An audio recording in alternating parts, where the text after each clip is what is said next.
সবাইকে ঝরা ফাগুন ইউটিউব চ্যানেলে স্বাগত জানাচ্ছি। আজ আমরা পড়ে শোনাব হুমায়ুন আহমেদের মিসির আলি সিরিজের জনপ্রিয় একটি গল্প, আমি এবং আমরা। আজ শুনবেন গল্পের চতুর্থ এবং শেষ পর্ব।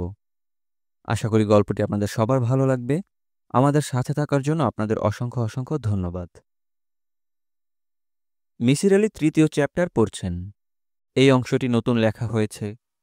তারিখ দেখে মিসির আলি বুঝতে পারছেন পার্কে তার সঙ্গে দেখা হবার পর এই লেখা শেষ করা হয়েছে। পুরো লেখাটা ইংরেজিতে লেখা। শিরোনাম আই অ্যান্ড উই। বাংলা করলে হয়তো হবে আমি এবং আমরা। আমাকে দেখে কি আপনার মনে হয়েছে আমি ভীতু? একজন মানুষকে দেখেই বলে দেওয়া সম্ভব না সে সাহসী না ভীতু। তাছাড়া একজন ভীতু মানুষকেও ক্ষেত্রবিশেষে খুব সাহসী হতে দেখা যায়। আমি ভীতু না, কখনোই ছিলাম না। বাবাকে ভয় করতাম, বাবার কুকুরগুলোকে ভয় করতাম। বাবা যে বন্দুক নিয়ে মাঝে মধ্যে দোতলায় বের হতেন, সেই বন্দুকটাকে ভয় করতাম। আমার ভয় এই তিনটিতেই সীমাবদ্ধ ছিল। ও না, আর একটা ভয়ের ব্যাপার আমার মধ্যে ছিল। আমাদের পুরো বাড়ি মাঝে মধ্যে এক ধরনের বিচিত্র শব্দে নড়ে উঠত।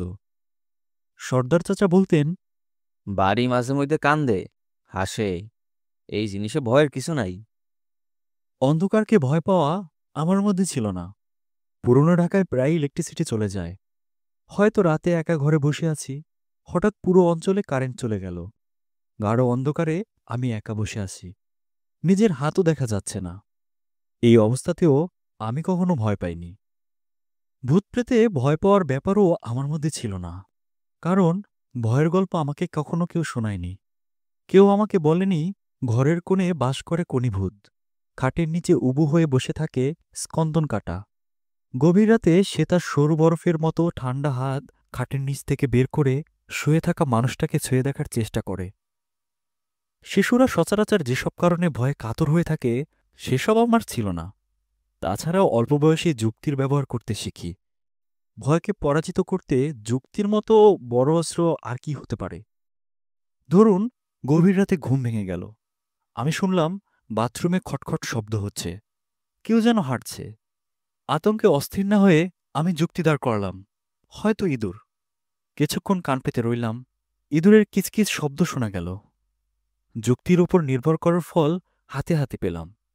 নিশ্চিন্তে ঘুমোতে গেলাম। ভয়ে অস্থির হয়ে চেঁচামেচি করলাম না।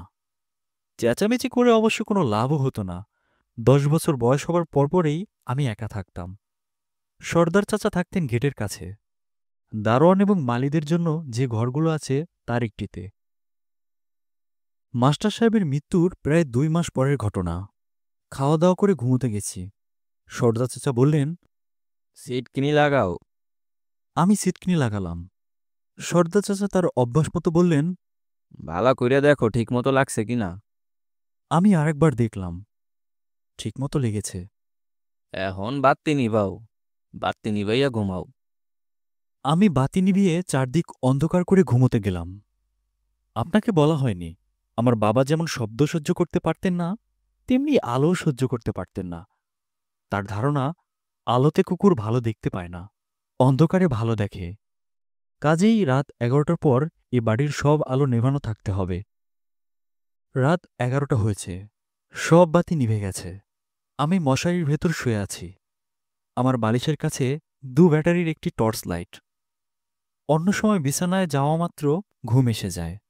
আজ ঘুম আসছে না, জেগে আছি। হঠাৎ পুরো বাড়ি কেঁপে উঠল। বিচিত্র শব্দ হল। বাড়ি কেঁদে উঠল কিংবা হেসে উঠল।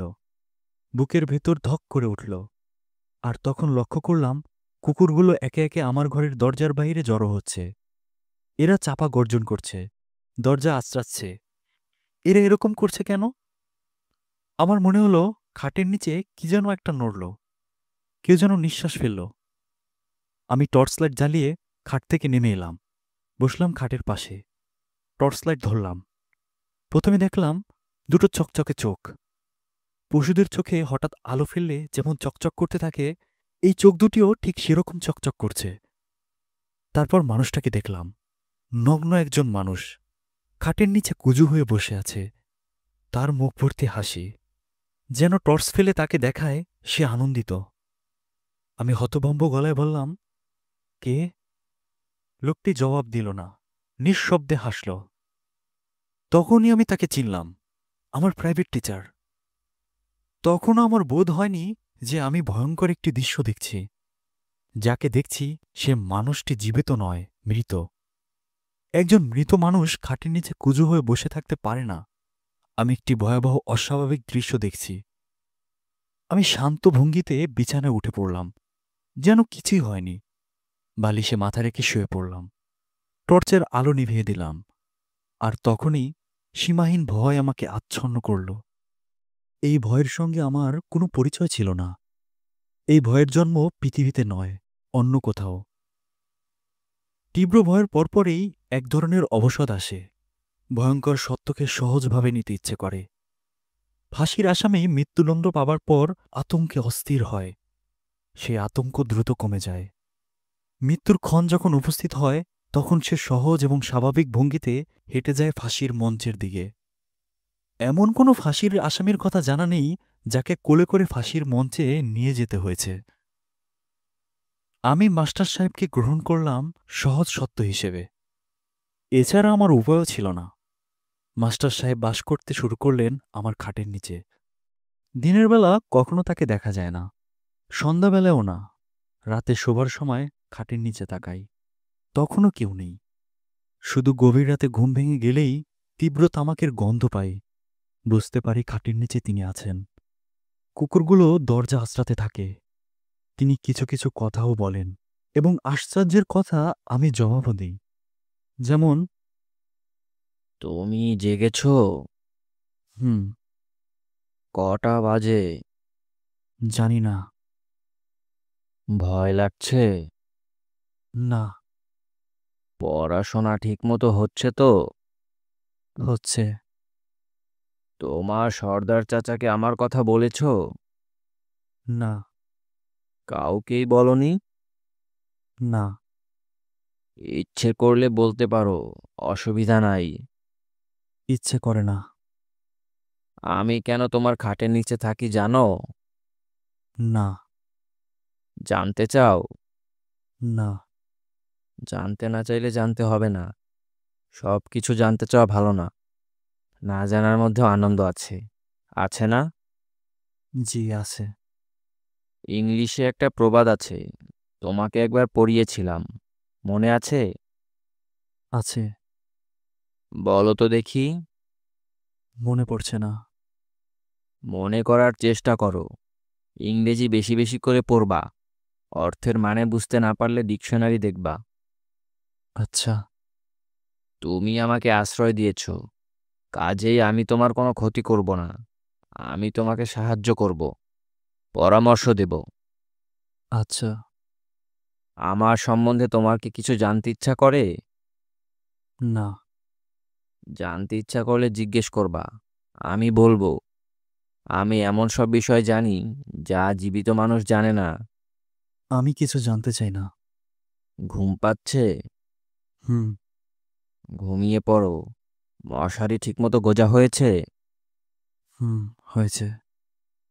বড্ড মশা, তুমি ঘুমাও। টর্চ লাইটটা কি হাতের কাছে আছে? আছে। একবার জ্বালিয়ে দেখে নাও ব্যাটারি ঠিক আছে কিনা। ঠিক আছে। তোমার সর্দার চাচাকে বলে আরেক জোড়া ব্যাটারি এনে রাখবা। জি, আচ্ছা। এখন ঘুমিয়ে পড়ো। জি, আচ্ছা। গায়ে চাদর দিয়েছো কেন? চাদর সরিয়ে ফেলো। গরমে চাদর গায়ে ঘুমালে গায়ে ঘামাচি হবে। আমি চাদর সরিয়ে সঙ্গে সঙ্গে ঘুমিয়ে পড়ি। আবার ঘুম ভাঙে। তীব্র তামাকের গন্ধ পাই। আমার ঘুম ভাঙার সঙ্গে সঙ্গে তিনি বুঝতে পারেন। ভরাট গলায় বলেন, ঘুম ভেঙেছে? হুম। অসহ্য গরম পড়েছে, ঘন ঘন ঘুম ভাঙবারই কথা। পানির পিপাসা হয়েছে? না, হয়নি। বাথরুমে যাবে? না। গল্প শুনতে চাও? না। আমি তোমার ভবিষ্যৎ নিয়ে খুব চিন্তা করছি। এই সংসারে তুমি খুব শিগগিরই একা হয়ে যাবা। তোমার বাবা বেশি দিন বাঁচবেন না, সর্দার চাচাও থাকবেন না। তুমি হবা একা, বুঝতে পারছো? পারছি। তোমার বাবা যে মারা যাবেন, এতে তোমার কষ্ট হচ্ছে না? হচ্ছে। কষ্ট হওয়ারই কথা। তবে মৃত্যু তার জন্য মঙ্গলজনক হবে। কিছু মানুষের জন্য মৃত্যু মঙ্গলময়। উনি অসুস্থ, অসুস্থতা ক্রমেই বাড়ছে। ওনার যে অসুখ সেটা আরো বেড়ে গেলে চারদিকে বিকট সব জিনিস দেখতে পান। সেই সব ভয়ঙ্কর জিনিস দেখার কষ্ট মৃত্যু যন্ত্রণার চেয়েও শতগুণে বেশি। মৃত্যু যন্ত্রণা একবার হয়, কিন্তু এই যন্ত্রণা হতেই থাকে, শেষ হয় না, ধাপে ধাপে বাড়ে। তোমার মনে হয় না মৃত্যু তার জন্য ভালো? জি, মনে হয়। তার মৃত্যুর ব্যাপারে আমাদের সামান্য হলেও সাহায্য করা উচিত বলে আমি মনে করি। সাহায্য করা উচিত না? জি। কিভাবে সাহায্য করা যায় তুমি বলো তো? আমি জানি না। আমার তেমন কোনো ক্ষমতা নাই। আমি ছায়া মাত্র। আমি শুধু বুদ্ধি দিতে পারি, কিছু করতে পারি না। তবে আমার ক্ষমতা বাড়ছে। ছায়া জগতের ছায়াদের ক্ষমতা বাড়ে এবং কমে। যতই তুমি আমার উপর বিশ্বাস করবা, ততই আমার ক্ষমতা বাড়বে। তোমার সর্দার চাচা যদি আমাকে বিশ্বাস করতে শুরু করে, তাহলে আমার ক্ষমতা অনেক গুণে বেড়ে যাবে। তখন আমি ছোটখাটো কাজ করতে পারবো। তুমি কি মনে করো না আমার ক্ষমতা বাড়া উচিত? মনে করি। বুঝেছ তন্ময়? আমি তোমাকে সাহায্য করব, তোমার ক্ষতির চেষ্টা কখনো করব না। প্রচুর ক্ষমতা হবার পরও করব না। এখন ঘুমাও। আচ্ছা। ঘুম কি আসছে না? না। তাহলে এসো আরো কিছুক্ষণ গল্প করি। তোমার বাবার মৃত্যুর ব্যাপারে কি করা যায় তা নিয়ে ভাবি। ভাবতে ইচ্ছে করছে না।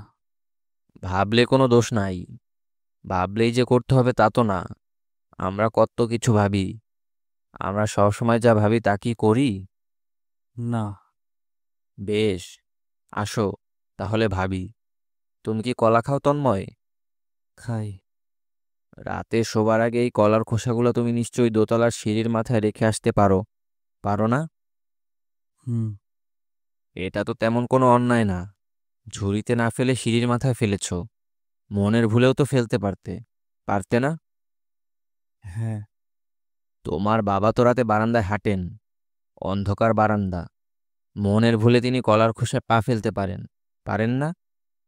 হ্যাঁ, পারেন। কলার খোসায় পা পড়লে অনেক কিছুই হতে পারে। তিনি সামান্য হোঁচট খেতে পারেন, বারান্দায় হুমড়ি খেয়ে পড়ে যেতে পারেন, আবার সিঁড়ির একেবারে নিচে পড়ে যেতে পারেন, পারেন না? হ্যাঁ, পারেন। কোনটা ঘটবে আমরা জানি না, কবে ঘটবে তাও জানি না। প্রথম দিনেই যে ঘটবে তা তো না। প্রথম দিনে কিছু নাও ঘটতে পারে। দিনের পর দিন হয়তো আমাদের কলার খোসা রাখতে হবে। পারবে না? কথা বলছো না কেন? পারবে না? হ্যাঁ, পারবো। বাহ, ভালো, ভেরি গুড। এখন ঘুমাও, আরাম করে ঘুমাও। ঠান্ডা বাতাস ছেড়েছে, ঘুম ভালো হবে। আমি ঘুমিয়ে পড়লাম। আমার বাবা মারা গেলেন কলার খোসায় পা হড়কে। তিনি সিঁড়ি থেকে গড়িয়ে নিচে পড়ে যান। মাথায় প্রচণ্ড ব্যথা পান। দুদিন হাসপাতালে অচেতন অবস্থায় থেকে তৃতীয় দিনের দিন তার মৃত্যু হয়। মৃত্যুর আগে কিছুক্ষণের জন্য তার জ্ঞান ফেরে। তিনি ব্যাকুল হয়ে কাঁদতে কাঁদতে বলেন, আমার ছোট্ট বাচ্চাটাকে কে দেখবে? বাবার মৃত্যুর পর অনেকদিন আমার খাটের নিচে কেউ ছিল না। কতদিন তা বলতে পারবো না। আমি এক ধরনের আচ্ছন্ন অবস্থার ভেতর ছিলাম। সময়ের হিসাব ছিল না। সারাদিন কুয়োতলায় ছবি আঁকতাম। সর্দার চাচা কুয়োয় বসে বিষণ্ণ চোখে আমার ছবি আঁকা দেখতেন। একসময় দীর্ঘ নিঃশ্বাস ফেলে বলতেন, সৌন্দর্য হয়েছে, এখন ধুইয়া ফেলি। আমার দায়িত্ব গ্রহণ করার জন্য দীর্ঘদিন পর আমার মা উপস্থিত হলেন। সর্দার চাচা কঠিন গলায় তাকে ফিরিয়ে দিলেন। আমি শুনলাম তিনি আমার মাকে বলছেন, খবরদার, এই দিকে পাও বাড়াইবেন না। পাও বাড়াইলে কুত্তা দিয়া খাওয়াইয়া দিমু। বাবা কাগজপত্রে আমার জন্য অভিভাবক নিযুক্ত করে রেখে গিয়েছিলেন। তিনি হলেন বাবার ম্যানেজার, ইসমাইল চাচা। পৃথিবীতে কঠিন মানুষ যে কজন আমি চিনি, তিনি তার মধ্যে একজন। তিনি কাজ ছাড়া অন্য কিছু কখনো ভালোবেসেছেন তা আমি জানি না। বাবার মৃত্যুর পর একদিন আমাদের এ বাড়িতে তিনি এলেন। আমাকে একটিও সান্ত্বনার কথা বললেন না। যন্ত্রের মতো গলায় বললেন, তুমি কোনো রকম দুশ্চিন্তা করবে না, স্কুলে যাওয়া শুরু করো। পড়াশোনা করো। অন্য কোনো বিষয় নিয়ে চিন্তার কিছু নাই। সেই চিন্তা আমি করব। তোমার মা তোমার অভিভাবকত্বের জন্য কোর্টে মামলা করেছেন। মামলায় লাভ হবে না। আমাদের কাছে প্রমাণ আছে। ছোটবেলায় তিনি তোমাকে হত্যা করতে চেয়েছিলেন। তারপরেও আমি তোমাকে জিজ্ঞেস করি, তুমি কি চাও তোমার মা তোমার অভিভাবক হোক? না। বেশ, আমি তাহলে যাই। কোর্টে তোমাকে যেতে হতে পারে, তবে আমার ধারণা তোমার মা মামলা তুলে নিবেন। ওনাকে মোটা টাকার লোভ দেখানো হয়েছে। সেই লোভ তিনি সামলাতে পারবেন না। তুমি কি টাকার পরিমাণ জানতে চাও? না। সেই ভালো। টাকা পয়সা থেকে দূরে থাকাই ভালো। তোমার বাবা আমাকে দায়িত্ব দিয়ে গিয়েছিলেন, সেই দায়িত্ব আমি পালন করব। বাকি আল্লাহর ইচ্ছা। যখন সব মোটামুটি স্বাভাবিক হয়ে এসেছে, যখন আমি ভাবতে শুরু করেছি খাটের নিচে আর কখনোই কাউকে দেখব না, আমার ভেতরে এক ধরনের অসুখ তৈরি হয়েছিল। অসুখ সেরে গেছে, তখনই এক রাতে খাটের নিচ থেকে তীব্র তামাকের গন্ধ পেলাম। আমি ফিসফিস করে বললাম, কে? মাস্টার সাহেবের ভারী গলার আওয়াজ পাওয়া গেল। আমি তন্ময়। আমি। তুমি কেমন আছো? ভালো। আমি বুঝতে পারছি ভালো আছো। ভালো আছো বলেই তোমাকে বিরক্ত করছি না। আমি কেমন আছি তা তো জিজ্ঞেস করলে না। জিজ্ঞেস করো। আপনি কেমন আছেন? আনন্দে আছি। আমার ক্ষমতা অনেক বেড়েছে। ছায়াজগতের এই এক মজা। ক্ষমতা যখন বাড়ে দ্রুত বাড়ে। আমি এখন তোমার বাবার দোতলার ঘরটায় থাকি। আরামে থাকি। নির্জনতা ভালো লাগে। একা থাকার মজাই অন্যরকম। মাঝে মাঝে তোমার বাবার টেলিফোন বেজে ওঠে। টেলিফোন রিসিভার তুলে কথা বলতে ইচ্ছা করে। বলতে পারি না। এত ক্ষমতা আমার এখনো হয় নাই। তবে দেরি নাই। হবে। খুব শিগগিরই হবে। তন্ময়, জি। তুমি একবার আমাকে সাহায্য করেছো। আরেকবার একটু সাহায্য করবা না? সামান্য সাহায্য। তাহলে তোমার সঙ্গে আমি একটা চুক্তিতে যাব। আমি তোমাকে বিরক্ত করব না। তুমি তোমার মতো থাকবা। আমি থাকবো আমার মতো। আর সাহায্য যদি না করো, তাহলে বাধ্য হয়ে তোমাকে বিরক্ত করতে হবে। তুমি কি চাও আমি তোমাকে বিরক্ত করি? না। তাহলে তুমি সাহায্য করো। কাজটা খুবই সহজ। তুমি যখন কুয়োতলায় ছবি আঁকো, তখন তোমার সর্দার চাচা কুয়ার পাড়ে বসে থাকেন। থাকেন না? হ্যাঁ, থাকেন। বসে বসে ঝিমাতে থাকেন। মাঝে মাঝে তার চোখও বন্ধ হয়ে যায়। যায় না? হ্যাঁ, যায়। এই সময় সামান্য একটা ধাক্কা দিলেই কিন্তু উনি কুয়ার ভিতরে পড়ে যাবেন। অনেক দিনের পুরানো কুয়া। বিষাক্ত গ্যাস জমে আছে। একবার কুয়ার ভেতর পড়ে গেলে বাঁচার কোনো উপায় নাই। পারবে না? না। দেখো তন্ময়, এটা না পারলে কি করে হবে? না পারলে আমি তোমাকে ক্রমাগত বিরক্ত করতে থাকবো। রাতে ঘুম ভাঙলে দেখবে আমি তোমার পাশেই নগ্ন হয়ে শুয়ে আছি। সেটা কি তোমার ভালো লাগবে? না। তাহলে আমি যা বলছি তাই তুমি করবা। ঠিক না তন্ময়? হ্যাঁ, করব। Very good. তার দুদিন পরেই কুয়োর ভেতরে পড়ে সর্দা চাচা মারা যান। বাবার ম্যানেজার ইসমাইল চাচা তখন থাকতে আসেন আমার সঙ্গে। তিনি তার মেয়েটিকেও সঙ্গে নিয়ে আসেন। ইসমাইল চাচা বিপত্নিক ছিলেন। তার একটিমাত্র মেয়ে, মেয়েটির নাম রানু। তিনি রানুকে নিয়ে আমাদের বাড়িতে উঠে এলেন। দুটা ঠেলাগাড়িতে করে তাদের মালপত্র চলে এলো। বাড়ির এক অংশের পরপর তিনটে ঘর তিনি বেছে নিলেন। একটি তার শোবার ঘর, একটি বসার, একটিতে আমার থাকার ব্যবস্থা হল। যে ব্যবস্থাগুলো তিনি করেছেন সে সম্পর্কে আমাকে কিছুই বললেন না। তিনি বাড়িতে এসে উঠলেন সকাল 10টার দিকে। দুপুরের মধ্যে বড় ধরনের কিছু পরিবর্তন হল। যেমন তিনি সবকটি কুকুর বিদায় করে দিলেন। তিনি বললেন, কুকুরের দরকার নেই, কুকুর দেখলে ভয় লাগে। বাড়ির পেছনের কুয়া বন্ধ করে দিলেন। কয়েক ট্রাক মাটি চলে এলো। সন্ধ্যার মধ্যে কুয়া বুঝিয়ে দেওয়া হল। সন্ধ্যার পর এই বাড়ির বাহিরের বাতিগুলো আবার জ্বলল। তিনি অনেকক্ষণ একা একা মোড়া পেতে বাগানে রইলেন। আমার সঙ্গে কথা হলো রাতে ভাত খাওয়ার সময়। আমাকে বললেন, তোমার নাবালক অবস্থায় আমি তোমার অভিভাবক। কাজেই তোমার 18 বছর বয়স পর্যন্ত আমি তোমার জন্য যা ভালো মনে করি তা করব। তোমার যেদিন 18 বছর বয়স হবে, সেদিনে বাড়ি ছেড়ে চলে যাব। নারায়ণগঞ্জে আমার একটা ছোট্ট বাড়ি আছে। ওই বাড়ি থেকে উঠব। জি আচ্ছা। রানুকে আমি নিয়ে এসেছি। তোমার একজন কথা বলার লোক হলো। তোমার কোনো কথা যদি আমাকে সরাসরি বলতে ইচ্ছা না করে, রানুকে বললেই আমি শুনব। জি আচ্ছা। শীত এসে যাচ্ছে, বাড়ির চারদিকে এত খালি জায়গা। আমি চাই তুমি ফুলের বাগান করো। কিভাবে মাটি তৈরি করতে হয়, কিভাবে বীজ পুঁততে হয়, রানু তোমাকে দেখিয়ে দেবে। ও জানে নারায়ণগঞ্জের বাড়িতে আমাদের খুব সুন্দর ফুলের বাগান ছিল। জি আচ্ছা। রানু হেসে ফেলে বলল, বাবা, এই ছেলেটা জি আচ্ছা ছাড়া আর কিছুই বলতে পারে না। তুমি যাই বলবে সে বলবে জি আচ্ছা। তুমি যদি তাকে বলো তুমি সকালে উঠে তোমার মাথাটা কামিয়ে ফেলবে, তাহলে সে বলবে জি আচ্ছা। ইসমাইল সাহেব বললেন, মা রানু, এই ছেলে এখন থেকে তোমার ভাই। বোনেরা ভাইকে যেভাবে আগলে রাখে, তুমি তাকে সেইভাবেই আগলে রাখবে। রানু অবিকল আমার গলার স্বর নকল করে বলল। জি আচ্ছা। ইসমাইল চাচা হাসতে গিয়েও হাসলেন না, কিন্তু আমি হো হো করে হেসে উঠলাম। এমন প্রাণ খুলে আমি অনেক দিন হাসিনি। আমার নতুন জীবন শুরু হলো, আনন্দময় জীবন। সেই শীতে আমি এবং রানু মিলে সুন্দর বাগান করলাম। কসমস, ডালিয়া, গাঁদা ফুলের গাছ। ইসমাইল চাচা নিজে শুরু করলেন গোলাপের চাষ।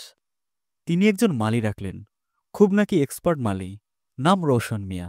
সেই এক্সপার্ট মালিককে দেখা গেল খুরপি হাতে ঘুরে বেড়ায়। কাছে গেলেই ফুল বিষয়ে একটি করে গল্প বলে। বুঝলেন ভাইডি, আল্লাহ তালা তো বেহেশত বানাইলেন, সেই বেহেশতে কিন্তু কোনো ফুল গাছ নাই। তিনি বললেন, আমার বেহেশতে আমি ফুল দেব না। ফুল দিলে ফুল মানুষের চেয়ে সুন্দর হইব। এইটা ঠিক না। মানুষের চেয়ে সুন্দর কিছু আমি বেহেশতে রাখবো না।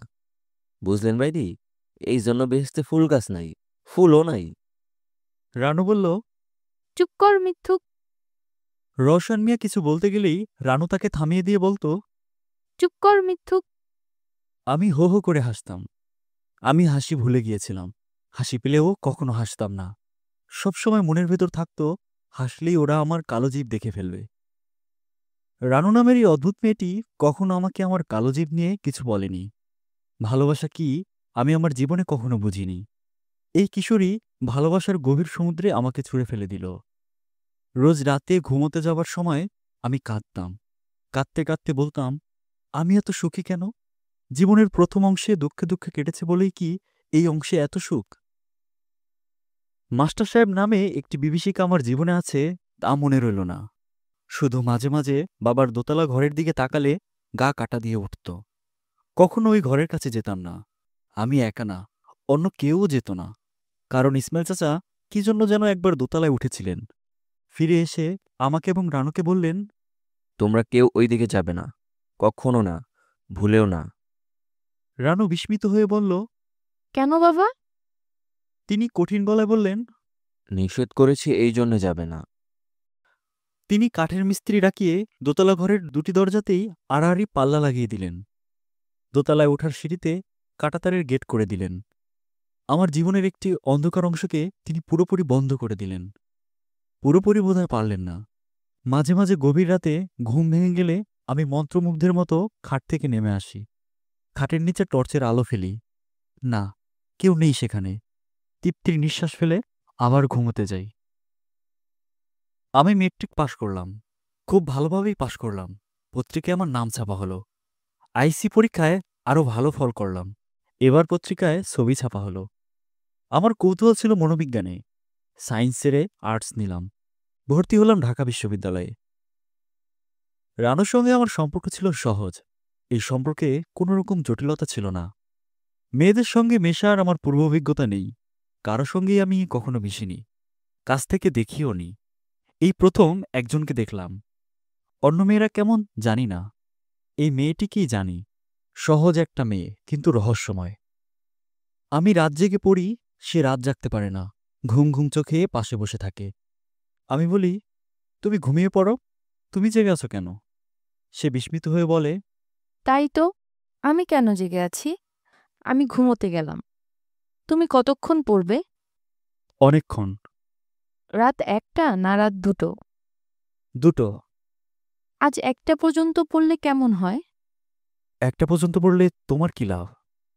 তুমি রাত জেগে পড়ো, আমার দেখতে কষ্ট হয়। কষ্ট হয় কেন? জানি না কেন হয়, তবে হয়। আমি রানুর ভেতর অনেক অদ্ভুত অদ্ভুত ব্যাপার লক্ষ্য করতে লাগলাম। তার মধ্যে একটি হলো সারাক্ষণ আমার সঙ্গে থাকার প্রবণতা। যতক্ষণ বাড়িতে থাকব ততক্ষণই সে আমার পাশে থাকবে। বাড়ির রান্নাবান্না তাকে করতে হয়। রান্না করতে যাবে, কিছুক্ষণ পরপরই উঠে আসবে। আমি যদি বলি, কি, সে তৎক্ষণাৎ বলবে। কিছু না। মাঝে মাঝে সে ভয়াবহ অস্থিরতার ভেতর দিয়ে যায়। দেখেই মনে হয় তার ওপর দিয়ে ঝড় বয়ে যাচ্ছে। যে ঝড়ের কারণ সে জানে না, আমিও জানি না। ইসমাইল চাচা তার নারায়ণগঞ্জের বাড়িতে চলে যাওয়া ঠিক করলেন। রানু বলল, অসম্ভব, আমি যাব না। ও বেচারা একা থাকবে। এত বড় বাড়িতে একলা থাকলে ভয় পাবে না? এমনিতেই সে ঘুমের মধ্যে ভয়ঙ্কর সব স্বপ্ন দেখে কাঁদে। যদি যেতে হয় তাকে নিয়ে যেতে হবে। বাবার সঙ্গে সে চাপা গলায় ঝগড়া করে এবং একসময় আমাকে সে বলে। তুমি কি চাও, আমরা এই বাড়ি ছেড়ে চলে যাই? আমি বলি, না না, কখনোই চাই না। তুমি চাইলেও আমি যাব না। তুমি কখনো কোনোভাবেই এই বাড়ি থেকে আমাকে তাড়াতে পারবে না। কি আশ্চর্য, তাড়ানোর প্রশ্ন আসছে কেন? আমি জানি না কেন আসছে। মাঝে মাঝে আমার মাথা এলোমেলো হয়ে যায়। আমি কি করি না করি নিজেই বুঝি না। সরি। কি সব অদ্ভুত ব্যাপার যে আমার হচ্ছে। তুমি যখন রাত জেগে পড়ো, আমিও রাত জাগতে চেষ্টা করি। ঘুমে আমার চোখ বন্ধ হয়ে আসে। বাধ্য হয়ে ঘুমোতে যাই। তখন আর ঘুম আসে না। রাতের পর রাত আমি না ঘুমিয়ে কাটাই। তুমি কি সেটা জানো? না, এখন জানলাম।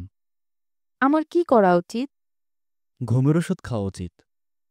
ঘুমের ওষুধ আমার আছে, কিন্তু আমি খাই না। রাত জেগে আমি নানান কথা ভাবি। আমার ভালোই লাগে। আমাদের দিনগুলো এইভাবেই কাটছিল। তারপর একদিন একটা ঘটনা ঘটল। তখন আমি এমএ ক্লাসের ছাত্র। বর্ষাকাল, কদিন ধরে খুব বৃষ্টি হচ্ছে। সেদিন আকাশ ভেঙে বৃষ্টি নেমেছে। ক্লাস থেকে ফিরেছি বিকেলে। গেট দিয়ে বাড়িতে ঢোকার সময় দেখি রানু এই বৃষ্টির মধ্যে বাগানে দাঁড়িয়ে ভিজছে। কি যে সুন্দর লাগছে তাকে। আমি চেঁচিয়ে বললাম, এই রানু। রানু ছুটে এলো, হাসতে হাসতে বলল, এই যে ভাই ভালো ছাত্র, তুমি কি আমার সঙ্গে একটু বৃষ্টিতে ভিজবে? নাকি খারাপ ছাত্রীর সঙ্গে বৃষ্টিতে ভেজা নিষেধ? আমি বললাম, না, নিষেধ না, চলো বৃষ্টিতে ভিজি। অসুখে পড়লে কিন্তু আমাকে কোনো দোষ দিতে পারবে না। না, দোষ দেব না, দাঁড়াও খাতাটা রেখে আসি। না না, খাতা রাখতে যেতে পারবে না, খাতা ছুঁড়ে ফেলে দাও। আমি খাতা ছুঁড়ে ফেললাম। রানু চেঁচিয়ে বলল, স্যান্ডেল খুলে ফেলো। আজ আমরা গায়ে কাদা মাখব, পানিতে গড়াগড়ি খাবো। দেখো বাগানে পানি জমেছে। আমি স্যান্ডেল ছুঁড়ে ফেললাম। রানু বলল, আজ বাসায় কেউ নেই। পুরো বাড়িতে শুধু আমরা দুজন। রানু কথাগুলো কি অন্যভাবে বলল? কেমন যেন শোনালো, যেন সে প্রবল জ্বরের ঘোরে কথাগুলো বলছে। কি বলছে সে নিজেও জানে না। আমি বললাম, তোমার কি হয়েছে রানু? রানু থেমে থেমে বলল, আমার কি হয়েছে আমি জানি না। আমার খুব অস্থির অস্থির লাগছে। আমি আজ ভয়ঙ্কর একটা অন্যায় করব। তুমি রাগ করতে পারবে না। আমাকে খারাপ মেয়ে ভাবতে পারবে না। রানু ঘোর লাগা চোখে আমার দিকে তাকিয়ে আছে। সে অদ্ভুত গলায় বলল, তুমি আমাকে খারাপ মেয়ে ভাবো আর যাই ভাবো, আমি এই বৃষ্টিতে ভিজতে ভিজতে একটা অন্যায় করব। প্লিজ চোখ বন্ধ করো। তুমি তাকিয়ে থাকলে অন্যায়টা আমি করতে পারবো না। চোখ বন্ধ করতে গিয়েও চোখ বন্ধ করতে পারলাম না। আমি বুঝতে পারছি রানু কি করতে যাচ্ছে। আমি কেন, যে কোনো মানুষই তা বুঝবে। আমার নিজেরও যেন অন্যরকম লাগছে। হঠাৎ দোতলার দিকে তাকালাম। আমার সমস্ত শরীর বেয়ে শীতল স্রোত বয়ে গেল। আমি দেখলাম আমার উলঙ্গ মাস্টার সাহেব বারান্দায় দাঁড়িয়ে আছেন। তিনি তাকিয়ে আছেন আমার দিকে। তিনি কি চান আমি সঙ্গে সঙ্গে বুঝলাম। তিনি আমার সব প্রিয়জনদেরকে একে একে সরিয়ে দিচ্ছেন। প্রথমে বাবা, তারপর সর্দার চাচা, এখন রানু। তা সম্ভব না, কিছুতেই সম্ভব না। আমি রানুকে ধাক্কা দিয়ে সরিয়ে দিলাম। সে মাটিতে পড়ে গেল। সে অবাক হয়ে বলল, কি হয়েছে? আমি কঠিন গলায় বললাম, তোমাকে এক্ষুনি এই বাড়ি ছেড়ে চলে যেতে হবে, এক্ষুনি, এই মুহূর্তে, যেভাবে আছো সেভাবেই। রানু কোনো প্রশ্ন করল না। উঠে দাঁড়িয়ে বৃষ্টিতে ভিজতে লাগল। ইসমাইল চাচা ঢুকলেন তার কিছুক্ষণের মধ্যেই। তিনি বললেন, কি ব্যাপার? আমি কঠিন গলায় বললাম, চাচা, আপনি আপনার মেয়েকে নিয়ে এক্ষুনি বাড়ি ছেড়ে চলে যাবেন। তিনি বিস্মিত হয়ে বললেন, কি হয়েছে? আমি তার জবাব দিলাম না। রানু মাথা নিচু করে ঘরে ঢুকে গেল। তার 1 ঘন্টার ভেতরেই বাবা মেয়েকে নিয়ে চলে গেলেন। অনেক দিন পর আমি আবার একা হয়ে গেলাম। সন্ধ্যার পর থেকে ঘন হয়ে বৃষ্টি নামল। রীতিমতো ঝড় শুরু হলো। ইলেকট্রিসিটি চলে গেল। আমি অন্ধকার বারান্দায় বসে রইলাম। আমার দৃষ্টি দোতলার বারান্দার দিকে। জায়গাটা গাঢ় অন্ধকারে ডুবে আছে। কিছুই দেখা যাচ্ছে না। তবে মাঝে মাঝে বিদ্যুৎ চমকে উঠছে। সেই আলোয় আমি উলঙ্গ মাস্টার সাহেবকে রিলিংয়ে ভর দিয়ে ঝুঁকে দাঁড়িয়ে থাকতে দেখছি। বাতাসের এক একটা ঝাপটা আসছে। সেই ঝাপটায় ভেসে আসছে সিগারেটের কড়া গন্ধ। আবার সেই গন্ধ ঢাকা পড়ে যাচ্ছে হাসনাহেনার গন্ধে। সেবার আমাদের হাসনাহেনা গাছে প্রথমবারের মতো ফুল ফুটেছিল। মানুষের সঙ্গে গাছের হয়তো কোনো সম্পর্ক আছে। নয়তো কখনো যে গাছে ফুল ফোটে না, হঠাৎ সেখানে কেন ফুল ফুটল? রাত বাড়তে লাগলো, বৃষ্টি বাড়তে লাগলো। কামরাঙ্গা গাছের ডাল বাতাসে নড়তে লাগলো। আমি এগিয়ে গেলাম দোতলার দিকে। সিঁড়ির মুখ কাঁটাতার দিয়ে বন্ধ। মাস্টার সাহেব বললেন, কাঁটাতারের বেড়া খুলে রেখেছি, তুমি উঠে এসো। আমি উঠে গেলাম। কঠিন গলা বললাম, আপনি কি চান? তিনি বললেন, আমি কিছু চাই না তন্ময়, আমি তোমাকে সাহায্য করতে চাই। আপনার সাহায্যের আমার প্রয়োজন নেই। তুমি তো ভুল কথা বলছো তন্ময়, এখনই আমার সাহায্যের তোমার সবচেয়ে বেশি প্রয়োজন। আমি কথা দিয়েছিলাম তোমাকে সাহায্য করব, আমি আমার কথা রাখি। আপনি কেউ না, আপনি আমার অসুস্থ মনের কল্পনা। কে বলল তোমাকে? আমি মনোবিজ্ঞানের ছাত্র, আমি জানি। আমি সিজোফ্রেনিয়ার রোগী। সিজোফ্রেনিয়ার রোগীদের হ্যালোসিনেশন হয়। তারা চোখের সামনে অনেক কিছু দেখতে পায়। আমি তাই দেখছি। তোমাদের ইসমাইল সাহেব কি সিজোফ্রেনিয়ার রোগী? না, তিনি কিন্তু আমাকে দেখেছেন, কাঁটাতারের বেড়া দিয়েছেন, এ ঘরে তোমাদের আসতে নিষেধ করেছেন, নিষেধ করেননি? হ্যাঁ করেছেন। তোমার বান্ধবী রানু মেয়েটিও কিন্তু আমাকে দেখেছে। ঘটনাটা তোমাকে বলি। এক দুপুরবেলায় সে হাঁটতে হাঁটতে আমার ঘরের দিকে চলে এলো, তাকালো বারান্দার দিকে। আমি তখন বারান্দায় এসে দাঁড়ালাম। নগ্ন অবস্থায় দাঁড়ালাম বলাই বাহুল্য। মেয়েটা হতভম্ব হয়ে গেল। আমি তখন তাকে কুৎসিত একটা কথা বললাম। বললাম, চুপ করুন। রেগে যাচ্ছ কেন? রেগে যাবার কি আছে? তোমার কথা যদি ঠিক হয় তাহলে আমার অস্তিত্ব নেই, আমি তোমার মনের কল্পনা। কাজেই আমি মেয়েটিকে কি বলেছি তা শুনতে তোমার আপত্তি হবে কেন? আমি মেয়েটিকে থামুন।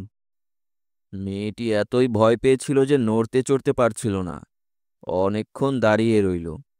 এই ফাঁকে আমি কিছু কুৎসিত অঙ্গভঙ্গি করলাম। কে জানে, এগুলো হয়তো তার পছন্দই হয়েছে। আমি আপনার পায়ে পড়ছি, আপনি থামুন। বেশ, থামলাম।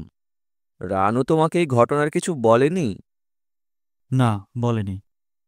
আমার কথায় যদি তোমার সন্দেহ থাকে তুমি জিজ্ঞেস করে দেখতে পারো। জিজ্ঞেস করতে চাচ্ছি না, আপনার কথা বিশ্বাস করলাম। Very good. এখন মনোবিজ্ঞানের ছাত্র, তুমি আমাকে বলো, তোমার ইসমাইল চাচা কিংবা তোমার বান্ধবী ওরা সিজোফ্রেনিয়া রোগী না হয়ে আমাকে দেখছে কি করে? এর ব্যাখ্যা কি? আমি এর ব্যাখ্যা জানি না। শুধু তুমি কেন, কেউই জানি না। এই পৃথিবীতে ব্যাখ্যা করা যায় না এমন জিনিসের সংখ্যাই বেশি। আমি ব্যাখ্যা করতে পারছি না, কিন্তু একজন পারবেন। তাই নাকি? সে একজনটা কে? তিনি আমার স্যার। তার নাম মিসির আলী। নিয়ে এসো তোমার স্যারকে। তাকে আনার আমি কোনো প্রয়োজন দেখছি না। আমার সমস্যা আমি সমাধান করব। এবং যুক্তি দিয়ে প্রমাণ করবে আমার কোনো অস্তিত্ব নেই। হ্যাঁ। ভালো, খুব ভালো। আমি তোমাকে সময় দিচ্ছি তন্ময়। আপনাকে একটা কথা দিতে হবে। আপনি রানুর কোনো ক্ষতি করতে পারবেন না। তুমি অদ্ভুত কথা বলছো তন্ময়। তুমি আমাকে বিশ্বাস করো না, আবার তুমি বলছো আমি রানুর কোনো ক্ষতি করতে পারবো না। এরকম করছো কেন? এরকম করছি কারণ মানুষ একই সঙ্গে বিশ্বাস করে এবং বিশ্বাস করে না। কে বলেছে? তোমার স্যার? হ্যাঁ। ইন্টারেস্টিং মানুষ। তার সঙ্গে আমার কথা বলা দরকার। উনি যুক্তি দিয়ে প্রমাণ করবেন আমার অস্তিত্ব নেই, আর আমি যুক্তি দিয়ে প্রমাণ করব ওনার অস্তিত্ব নেই। কবে তুমি তাকে আনছো আমার কাছে? আনব। আমি তাকে আনব। আপনাকে কথা দিতে হবে রানুর কোনো ক্ষতি করবেন না। দেখো তন্ময়, আমি তোমার স্বার্থ দেখব, তোমার ভালো দেখব। যদি আমার কখনো মনে হয় এই মেয়ের কারণে তোমার ক্ষতি হচ্ছে, তখনই আমি তাকে সরিয়ে দেব। এখন আমার অনেক ক্ষমতা। তবে এ জাতীয় সিদ্ধান্ত যখন নেব, তোমাকে জানিয়েই নেব। আপনাকে ধন্যবাদ। যাও, ঘুমোতে যাও। সমস্ত দিনে তোমার ওপর দিয়ে অনেক ধকল গিয়েছে।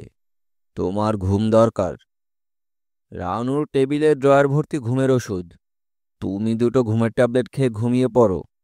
শুভরাত্রি। ভালো কথা, ঘুমোতে যাবার আগে ভেজা কাপড় বদলে নিও। মিসির আলি হাসপাতাল থেকে বাড়ি ফিরেছেন। জ্বর সারলেও শরীর খুব দুর্বল। রিকশায় বাসায় আসতে গিয়েই ক্লান্ত হয়েছেন। রীতিমতো হাঁপ ধরে গেছে। বিকেলে এসেছেন, এসেই ঘুমিয়ে পড়েছেন। খুব ক্লান্ত অবস্থায় ঘুম ভালো হয় না, ঘুমের তৃপ্তি পাওয়া যায় না। তার ওপর বধূ কিছুক্ষণ পরপর এসে মাথায় হাত দিয়ে জ্বর এলো কিনা দেখে যাচ্ছে। সন্ধ্যাবেলা সে ডেকে তুলে ফেলল। তার বিখ্যাত দার্শনিক উক্তির একটি শোনাল। সন্ধ্যাকালে ঘুমাইলে আয়ু কমে। সন্ধ্যাকালে মানুষের বাড়িত বাড়িত আজ যাই লুকি দেয়। এই জন্য সন্ধ্যাকালে জাগনা থাকা লাগে। উঠেন, চা পানি খান একটু। আজরাইল এসে যেন তাকে ঘুমন্ত অবস্থায় না পায়, সেই জন্যেই মিসির আলি উঠে হাত মুখ ধুলেন, চা খেলেন। সিগারেট খেতে এখন আর বাধা নেই। ডাক্তার নার্স ছুটে আসবে এই আশঙ্কা থেকে তিনি মুক্ত। তবু সিগারেট ধরাতে ইচ্ছে করছে না। পার্কের দিকে বেড়াতে যেতে ইচ্ছে করছে। শরীরে বোধহয় কুলাবে না। বধূ, যে স্যার। আমি হাসপাতাল থাকাকালীন কেউ কি আমার খোঁজ করেছিল? কই না তো, আপনারে কে খুঁজবো? মিসির আলি ছোট্ট করে নিঃশ্বাস ফেললেন। তাই তো, কে তাকে খুঁজবে? তিনি হালকা গলায় বললেন, I have no friends, not a toy. Sir, রাইতে কি খাইবেন? যা খাওয়াবি তাই খাবো। শিং মাছ আনছি, অসুখ অবস্থায় স্বাস্থ্যের জন্য ভালো। আচ্ছা। অতি অখাদ্য শিং মাছের ঝোল দিয়ে মিসির আলিকে রাতের খাবার শেষ করতে হলো। রোগীর খাদ্য, এই জন্যই কোনোরকম মশলা ছাড়া বধূ শিং মাছ রান্না করেছে। মিসির আলি বললেন, মুখে দিতে পারছি না তোরে বধূ। অসুখ অবস্থায় মুখে রুচি থাকে না। রুচি আসবে কোত্থেকে? তুই তো মাছগুলো শুধু লবণ পানিতে সেদ্ধ করেছিস। এগুলাই খাওয়া লাগবো স্যার। অসুস্থ অবস্থায় মশলা হইল বিষ। খাওয়ার পর বধূ তার পড়া নিয়ে এলো। মিসির আলি বললেন, আজ থাক বধূ, খুব টায়ার্ড লাগছে, আজ শুয়ে পড়ি। বধূ বলল, 2 মিনিটের মামলা। বধূ মিসির আলিকে চমৎকৃত করল। বাংলা বর্ণমালার প্রতিটি অক্ষর নির্ভুল বলে গেল। মিসির আলি বললেন, ব্যাপারটা কি? এই শিখলাম। তাই তো দেখছি, শিখলি কিভাবে? তন্ময় ভাই যেন একবার আইসা বলল, শোন বধু, তুমি যদি ওই অক্ষরগুলো শিখে ফেলতে পারো, তাহলে তোমার স্যার হাসপাতাল থেকে ফিরে এসে তোমার কাণ্ড দেখে খুবই খুশি হবেন। বধূ তন্ময়ের কথাগুলো শুধু যে শুদ্ধ ভাষায় বলল তাই না, তন্ময়ের মতো করেই বলল। মিসির আলি বললেন, আমি খুশি হয়েছি। শিখলি কিভাবে? কে দেখিয়ে দিয়েছে? তন্ময় ভাই যেন দেখাইয়া দিছে, রোজ রাইত কইরা একবার আসতো। বুঝছেন স্যার, ভালো লোক, আপনার মতোই ভালো। ভালো লোকের কপালে দুঃখ থাকে, এই জন্যই আফসোস। তন্ময় কি রোজে আসতো?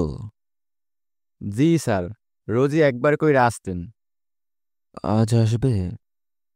জি, আসবো। বইলা গেছে কালকে আবার আসবো। মিসির আলি তন্ময়ের জন্য অপেক্ষা করতে লাগলেন। সে এলো ঠিক 10টায়। ঘরে ঢুকতে ঢুকতে বলল, স্যার, আপনার শরীর এখন কেমন? মিসির আলি বললেন, খুব খারাপ, শুধুই ঘুম পায়। কিন্তু ঠিকমতো ঘুম আসে না। আমি আজ বরং উঠি। না না, তুমি বসো, তোমার সঙ্গে আমার কথা আছে। আপনি কি আমার লেখাগুলো পড়ে শেষ করেছেন? হ্যাঁ, শেষ করেছি। এই নিয়েই তোমার সঙ্গে কথা বলবো। আজ না হয় থাক স্যার, আপনাকে দেখাচ্ছেও খুব ক্লান্ত। ক্লান্ত দেখালেও আমার যা বলার আজই বলতে চাই, এবং তোমার আমাকে যা বলার তা আজই শেষ করবে। ব্যাপারটা তোমার ওপর যেমন চাপ ফেলছে, আমার ওপরও চাপ ফেলছে। তোমার সঙ্গে কি গাড়ি আছে? হ্যাঁ আছে। চলো তাহলে পার্কে চলে যাই। যেখানে গল্পের শুরু হয়েছে সেখানেই শেষ হোক। এই ঠান্ডায় পার্কে যাবেন? হ্যাঁ। মিসির আলি চাদর গায়ে দিলেন, বধূকে দরজা বন্ধ করে ঘুমিয়ে পড়তে বললেন। মিসির আলিকে খুব চিন্তিত দেখাচ্ছে। ঘর থেকে বেরোবার সময় দরজায় ধাক্কা খেলেন। পার্কের বাইরে রাস্তায় আলো আছে, পার্কের ভেতর আলো নেই। মিসির আলি এবং তন্ময় বেঞ্চিতে পাশাপাশি বসে আছেন। আজ শীত কম, তারপরেও চাদরে সারা শরীর ঢেকে মিসির আলি জবুথবু হয়ে বসে আছেন। মিসির আলির শীত লাগছে। পার্ক পুরোপুরি ফাঁকা। আকাশে চাঁদ আছে, তবে গাছপালার ফাঁক দিয়ে চাঁদের আলো আসতে পারছে না। জ্যোৎস্না খেলছে পাতায় পাতায়। মিসির আলি জ্যোৎস্না দেখছেন। তন্ময়, জি স্যার। তোমার লেখা আমি মন দিয়ে পড়েছি, খুব মন দিয়েই পড়েছি। আমার মনে হয় না আমার সাহায্যের তোমার প্রয়োজন আছে। তুমি ঠিক পথে এগুচ্ছ।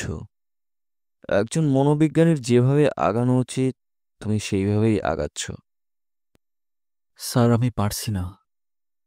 আমার তো মনে হয় পারছ, খুব ভালোভাবেই পারছ। না, পারছি না। রানু খুব শীঘ্রই বিপদে পড়বে। মাস্টার সাহেব তাকে সরিয়ে দেবেন।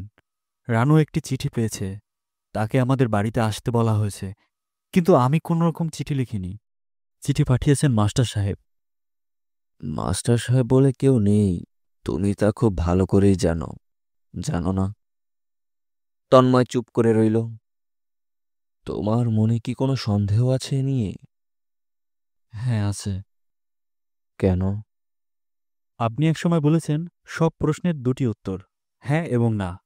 মাস্টার সাহেব বলে কিছু কি আছে, এই প্রশ্নেরও দুটি উত্তর হবে, হ্যাঁ এবং না। তুমি সামান্য ভুল করেছ তন্ময়। আমি যা বলেছিলাম তা হলো প্রশ্নের উত্তর একটাই, হয় হ্যাঁ কিংবা না।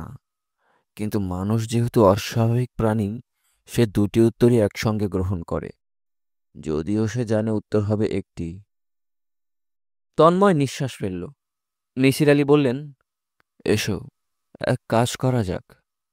তোমার সমস্যাটা আমরা একসঙ্গে সমাধান করার চেষ্টা করি। আমরা ধাপে ধাপে অগ্রসর হব। আমরা ব্যবহার করব লজিক। লজিক হচ্ছে বিশুদ্ধ বিজ্ঞান। লজিকের বাইরে কিছু থাকতে পারে না। মিসির আলি সিগারেট ধরালেন, একটু ঝুঁকে এলেন তন্ময়ের দিকে। তন্ময়, তোমার মা খুব ছোটবেলায় তোমাকে গলা টিপে মেরে ফেলতে চেয়েছিলেন। তোমার বাবা তোমাকে সহ্য করতে পারতেন না। তোমাকে বাইরের কারো সঙ্গে মিশতে দেওয়া হতো না। সর্দার নামের একজন লোক রাখা হয়েছিল শুধুমাত্র তোমাকে অন্যদের কাছ থেকে দূরে সরিয়ে রাখার জন্য। এমনকি স্কুল থেকেও তোমাকে ছাড়িয়ে নিয়ে আসা হলো। একজন মাস্টার দেওয়া হয়েছিল, সেও রইল না। তোমাকে সবার কাছ থেকে আলাদা করে দেওয়ার কারণটা কি তন্ময়? এমন কি আছে তোমার যে তোমাকে সবার কাছ থেকে সরিয়ে রাখতে হবে? আমি জানি না স্যার। মিসির আলি শীতল গলায় বললেন, তন্ময়, তুমি জানো। না স্যার, আমি জানি না। তুমি জানো, কিন্তু তুমি তা গ্রহণ করতে প্রস্তুত নও। প্রস্তুত নও বলেই তোমার মস্তিষ্কের একটি অংশ ব্যাপারটা জানে না। তোমার অবচেতন মন কারণটা জানে, কিন্তু তোমাকে জানাতে চাচ্ছে না।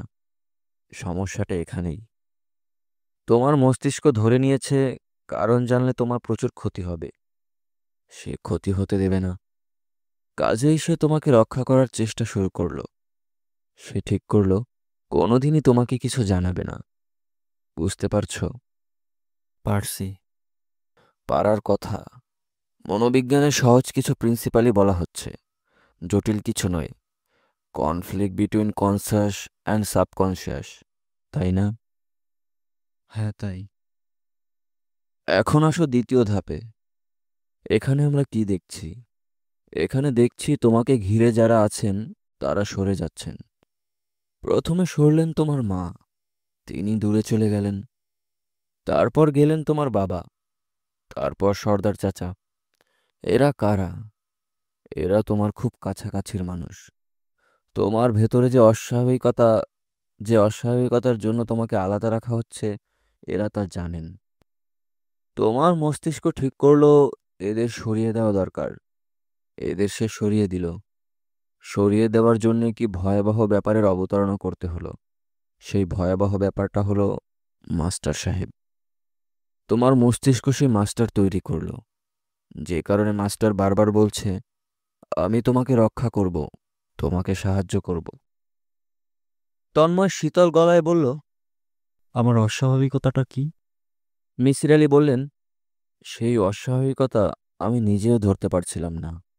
যখন রানু প্রসঙ্গ এলো তখন ধরতে পারলাম। তুমি হচ্ছে একজন অপূর্ণ মানুষ। তুমি পুরুষও নও, নারীও নও। তুমি হলে বৃহন্নলা। কথ্য বাংলায় আমরা বলি হিজড়া। দেখো তন্ময়, কঠিন সত্য তুমি প্রথম জানলে তোমার বয়সন্ধিকালে। নিজে নিজেই জানলে, কেউ তোমাকে জানায়নি। এই সত্য তুমি গ্রহণ করলে না। তোমার মস্তিষ্কে কঠিন সত্য পাঠিয়ে দিল অবচেতন মনে। সে অবচেতন মনই তৈরি করল মাস্টার, যে মাস্টারের প্রধান কাজ এই সত্য গোপন রাখা।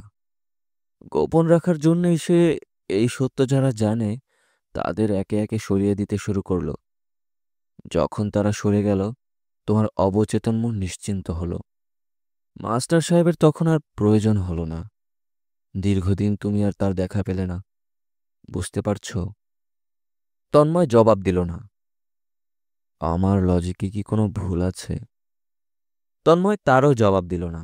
মিসির আলি বললেন, আবার সেই মাস্টারের প্রয়োজন পড়ল যখন রানু নামের অসাধারণ একটি মেয়ে তোমাকে জড়িয়ে ধরতে চাইল। সে তোমাকে কামনা করছে পুরুষ হিসেবে। তুমি পুরুষ হিসেবে তার কাছে যেতে পারছো না। কঠিন সত্য তুমি তাকে বলতেও পারছো না। অন্য একজন পুরুষ এই মেয়েটির কাছে যাক, তাও তুমি হতে দিতে পারো না।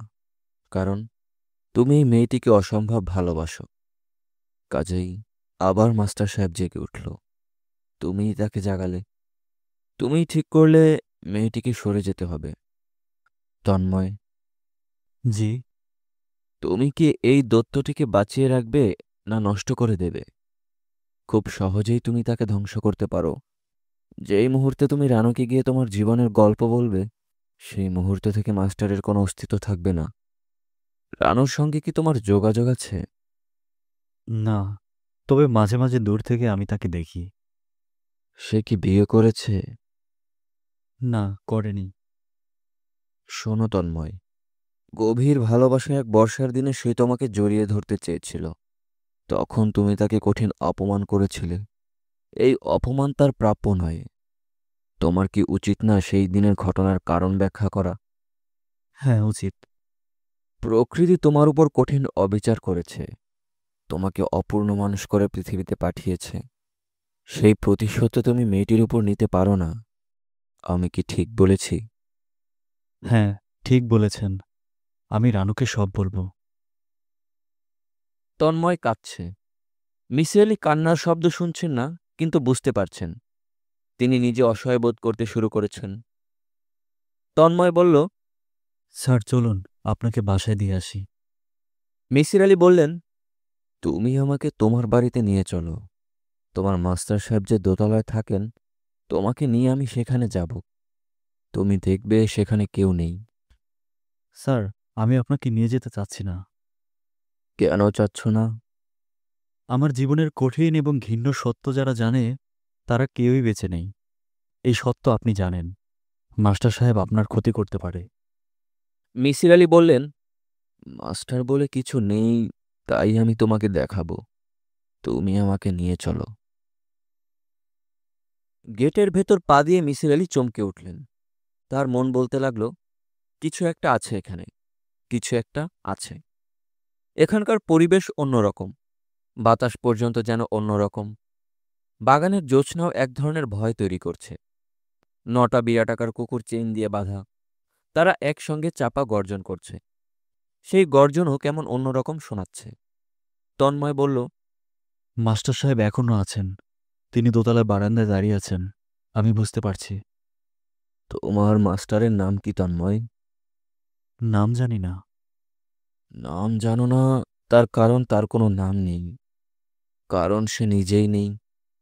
তুমি এখানে দাঁড়াও, আমি একা যাব, তারপরে ফিরে এসে তোমাকে নিয়ে যাব। স্যার, আপনি যাবেন না। আমাকে যেতেই হবে। স্যার, মাস্টার সাহেবের অনেক ক্ষমতা।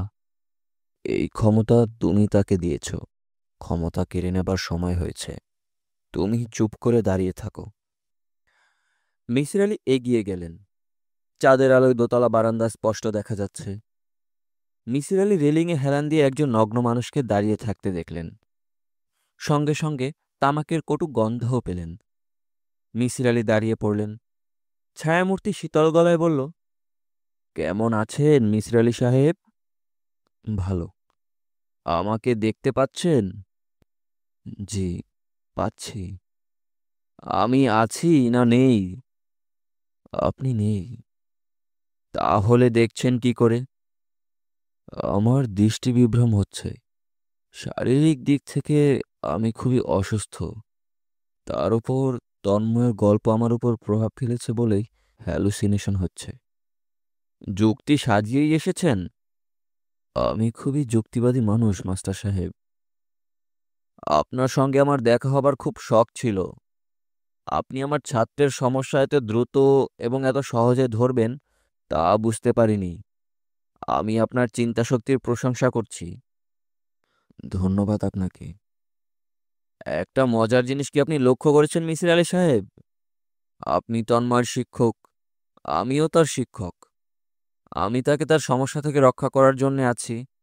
আপনারও একই ব্যাপার। তাই তো দেখছি। আমি প্রচুর সিগারেট খাই, আপনিও খান, খান না? হ্যাঁ, খাই। আপনি সিঁড়ির গোড়ায় দাঁড়িয়ে আছেন কেন? উঠে আসুন না। নাকি আমাকে ভয় পাচ্ছেন? আমি যদি আপনাকে ভয় পাই, তাহলে লজিক বলছে আপনিও আমাকে ভয় পাবেন। হ্যাঁ, লজিক অবশ্য তাই বলে। হ্যাঁ মিসির আলি সাহেব, আমি আপনাকে ভয় পাচ্ছি। মিসির আলি সিঁড়ির গোড়ার কাঁটাতারের গেটে হাত দিলেন এবং মনে মনে বললেন, তোমার কোনো অস্তিত্ব নেই। You do not exist. তিনি আবারও তাকালেন। বারান্দায় কেউ নেই। ফাঁকা বারান্দায় সুন্দর জ্যোৎস্না হয়েছে। হাসনা হেনা ফুলের সুবাস আসছে। তিনি উঁচু গলায় ডাকলেন, তন্ময়, এদিকে এসো। তন্ময় আসছে। সে আগে খুঁড়িয়ে খুঁড়িয়ে হাঁটত, এখন আর হাঁটছে না। সে দোতলায় উঠে এলো। সে দাঁড়িয়ে আছে মিসির আলির কাছে। দেবশিশুর মতো কি সুন্দর মুখ, ঘন কালো চোখ, দীর্ঘ পল্লব। মিসির আলি মনে মনে বললেন, প্রকৃতি অসুন্দর সহ্য করে না, তারপরেও অসুন্দর তৈরি করে, অসুন্দর লালন করে। কেন করে? তন্ময় কাঁদছে, তার চোখ ভেজা। মিসির আলির ইচ্ছে করছে ছেলেটিকে বলেন, তুমি কাছে এসো, আমি মাথায় হাত রেখে তোমাকে একটু আদর করি। তিনি বলতে পারলেন না। গভীর আবেগের কথা তিনি কখনো বলতে পারেন না। মিসির আলি তাকালেন উঠোনের দিকে। কামরাঙ্গা গাছের পাতার ফাঁক দিয়ে জ্যোৎস্না গলে গলে পড়ছে। কি অসহ্য সুন্দর!